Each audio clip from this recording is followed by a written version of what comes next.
அது போய் சேகர் பாபுட்டே கேளுங்க. இப்ப நம்ம வேட்பாளர் அவர் அமைச்சர் இல்லைன்னு முதல் சொல்லுங்க. நீங்க சார் கண்டிப்பா சார் இனிமேட்டு வாழ்க்கை ஃபுல்லா எப்பயுமே அமைச்சர் ஆக முடியாது.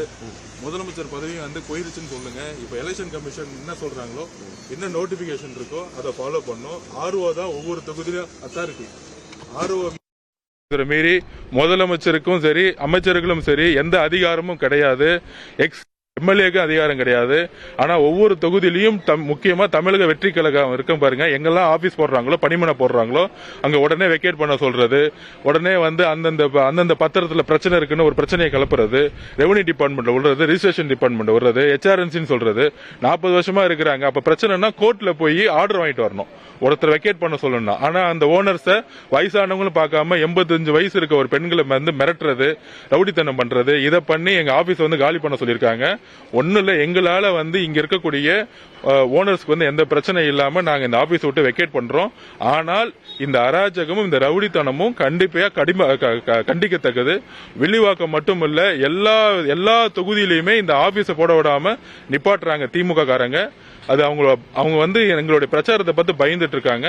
எங்களால எப்பொழுதும் பொதுமக்களுக்கோ இல்ல எங்களை வந்து நம்பியிருக்கவங்களுக்கு எந்த பிரச்சனையும் நடந்ததில்லை. கண்டிப்பா இதை கண்டிக்கத்தக்கது. இதை வந்து நாங்க வந்து மக்கள்கிட்ட வந்து நாங்க அதை அட்ரஸ் பண்ணுவோம். தேங்க்யூ.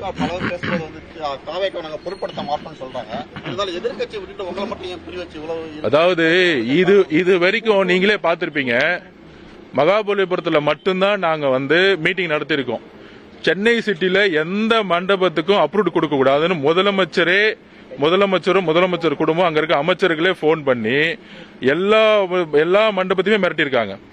அப்ப அந்த அளவிற்கு தாவேக்கா எங்கேயுமே கூட்டம் போடக்கூடாது, எங்களுடைய தலைவர் வந்து பிரச்சாரத்துக்கு வெளியே வரக்கூடாது அப்படி நோட்டிபிகேஷன் வரைக்கும் எல்லா விதமான அழுத்தமும் கொடுத்துக்கிட்டே இருந்தாங்க. அவங்களுக்கு என்னன்னா வெளியே வந்து பேசவே மாட்டாங்க, அமைச்சர்களோ முதலமைச்சரோ பேச மாட்டாங்க. ஆனா கூட்டம் போடாத அளவுக்கு எந்த அளவுக்கு வந்து இடத்தை கொடுக்க விடாம நெருக்கடி பண்றது, காவல்துறை வச்சு நெருக்கடி பண்றது, அரசு அதிகாரிகளை வச்சு நெருக்கடி பண்றது, இந்த வேலை தான் வந்து திமுக செஞ்சுட்டே இருந்தாங்க.